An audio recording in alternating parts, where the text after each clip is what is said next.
Ал фонддун пландары албетте чоң. Башынан ойлонулганда ал бир гана жаш акын прозаиктерге гана жардам эмес, мүмкүн ошол сүрөтчүлөргө дагы жардам, артисттерге да жардам, катары бир мастер-класстарды өткөрөбүз деген ал бир гана кымындай эле бир маселеси.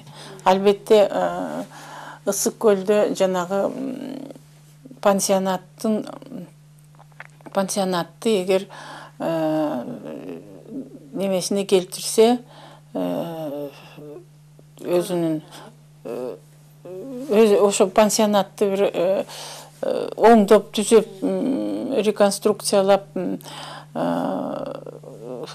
койсо, анда ошол жерден ар кандай адабий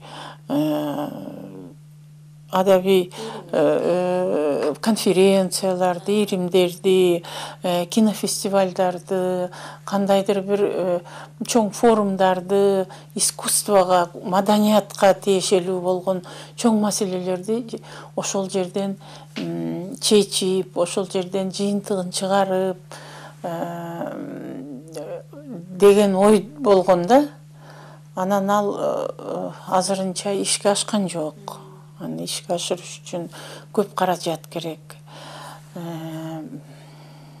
Анан каражат жагы өзүңөр билесиңер, эч ким, биз абдан ошо туура эмес тарбияланган окшойбуз. Немеде совет доорунда, ошо бая совет доорунда кандай турсак ошо ойдон калдык. Эч кимибиз эч бир нерсе приватташтырып алганга да жарабаптырбыз, бир нерсени ачканга да жарабаптырбыз, ошол эле ойдон отурабыз. Албетте анан колуңда эчтеке жок болсо андай ишти ишке ашырыш кыйын.